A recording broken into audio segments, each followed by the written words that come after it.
Hello, welcome back to Usha all in one channel. ಇವತ್ತು ನಾನು ಪಾಲಕ್ ಪೂರಿ ರೆಸಿಪಿನ ಮಾಡಿ ತೋರಿಸ್ತಾ ಇದ್ದೀನಿ. ಈ ಪೂರಿ ಚಿಕ್ಕ ಮಕ್ಕಳಿಗೆ ಹಾಗೆ ದೊಡ್ಡವ್ರಿಗೂ ಕೂಡ ಇಷ್ಟ ಆಗುತ್ತೆ. ಈ ರೆಸಿಪಿನ ಲಂಚ್ ಬಾಕ್ಸಿಗೆ ಅಥವಾ ಯಾವ್ದಾದ್ರು ಫಂಕ್ಷನ್ಗಳಿದ್ರು ಕೂಡ ಮಾಡ್ಕೋಬೋದು. ಇದನ್ನು ಮಾಡೋದು ತುಂಬ ಈಸಿ, ಟೇಸ್ಟ್ ಕೂಡ ತುಂಬ ಚೆನ್ನಾಗಿರುತ್ತೆ. ಒಮ್ಮೆ ಟ್ರೈ ಮಾಡಿ ನೋಡಿ.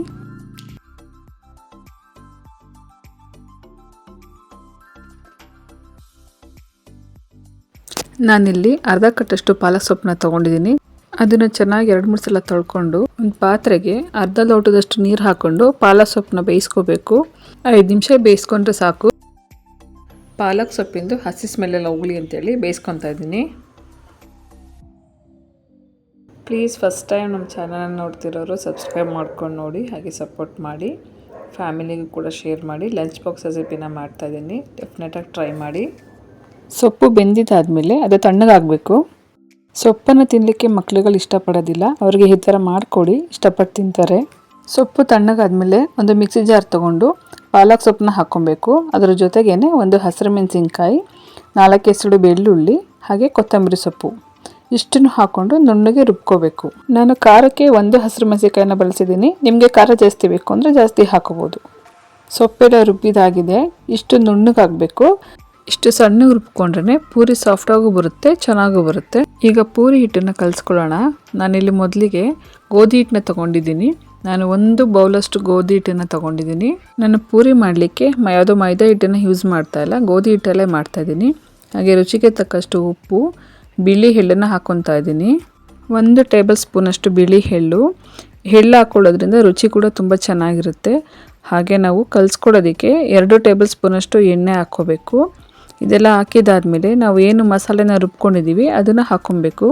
ನಾವು ಚಪಾತಿ ಹಿಟ್ಟನ್ನು ಹೇಗೆ ಕಲಿಸ್ಕೊತೀವಿ ಹಾಗೆ ಕಲಿಸ್ಕೊಬೇಕು. ಗೋಧಿ ಹಿಟ್ಟನ್ನು ಕಲಿಸುವಾಗ ಸ್ವಲ್ಪ ನೀರನ್ನ ಹಾಕ್ಕೊಂಡು ಕಲಿಸ್ಕೊಳ್ಳಿ. ನೋಡಿ, ಇದು ಕಲಿಸಿದ್ದಾಗಿದೆ.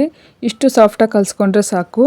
ಇದನ್ನು ಒಂದು ಅರ್ಧ ಗಂಟೆ ಕಾಲ ನೆನೆಯೋಕೆ ಬಿಡಬೇಕು. ಒಂದು ಲಿಡ್ನ ಕ್ಲೋಸ್ ಮಾಡಿ ಅರ್ಧ ಗಂಟೆ ನೆನೆಯೋದಕ್ಕೆ ಬಿಡೋಣ.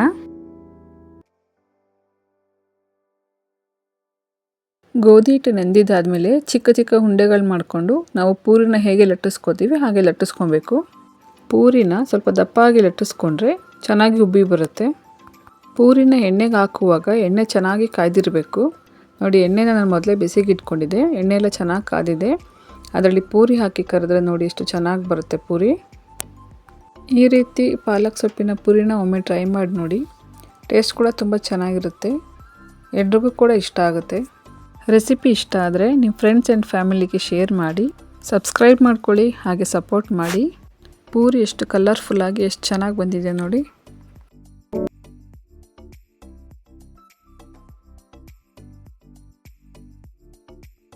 ಪೂರಿನ ನಾನು ಆಲೂಗಡ್ಡೆ ಪಲ್ಯ ಹಾಗೆ ಚಟ್ನಿ ಜೊತೆಗೆ ಸರ್ವ್ ಮಾಡ್ತಾಯಿದ್ದೀನಿ. 2 ಕಾಂಬಿನೇಷನ್ನು ತುಂಬ ಚೆನ್ನಾಗಿರುತ್ತೆ.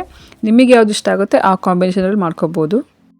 ತರಕಾರಿ ಸಾಗು ಹಾಗೆ ಆಲೂಗಡ್ಡೆ ಸಾಗು ಜೊತೆಗೂ ತುಂಬ ಚೆನ್ನಾಗಿರುತ್ತೆ. ಯಾವ ರೀತಿ ರೆಸಿಪಿಗಳು ಬೇಕು ಅಂತೇಳಿ ಕಮೆಂಟ್ ಮಾಡಿ. ರೆಸಿಪಿಗಳನ್ನ ಮಾಡೋಕ್ಕೆ ಟ್ರೈ ಮಾಡ್ತೀವಿ. ಹಾಗೆ ನಮ್ಮ ಚಾನಲ್ನ ನೋಡ್ತಾ ಇರಿ, ಸಬ್ಸ್ಕ್ರೈಬ್ ಮಾಡ್ಕೊಳ್ಳಿ, ಸಪೋರ್ಟ್ ಮಾಡಿ. ಈ ರೆಸಿಪಿ ಕೂಡ ಟ್ರೈ ಮಾಡಿ.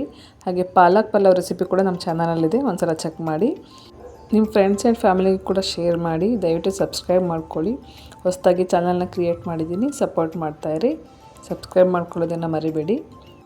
Thanks for watching.